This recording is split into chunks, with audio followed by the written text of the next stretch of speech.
در دهه گلستان دهات گلستان ناحیه واسه این بینای دوشانه عبارت از 8 سیمخانه نزد مؤسسه تاسیسات میانه عمومی رقم 17 در دوره کارهای آبادانی بخشیده به استقبال جشن 35 سالگی استقلال دولتی جمهوری تاجیکستان اولهای ماه می در عرفه جشن بزرگ ملی مورد استفاده قرار گرفت.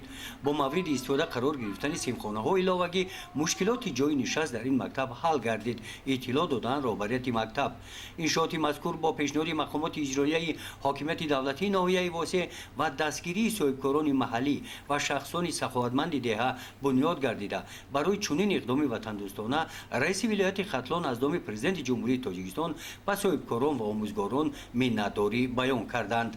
در ادامه روند کارهای آبادانی و سازندگی در دهه نوآباد دهات توگرک هم نزد مؤسسه تاسیسات میانه عمومی رقم 12 با دستگیری صاحبکاران و شخصان سخاوتمند این دهه 4 سیمخانه علاوگی مورد استفاده قرار داده شد.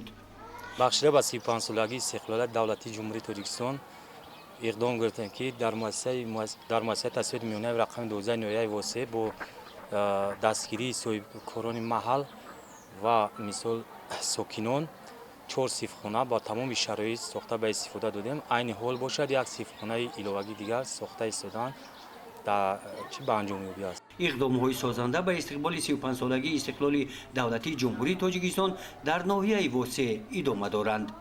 گزارش خواجه نظریف خدای نظر ظهورов از ناحیه واسه برای برنامه اطلاعاتی نوید.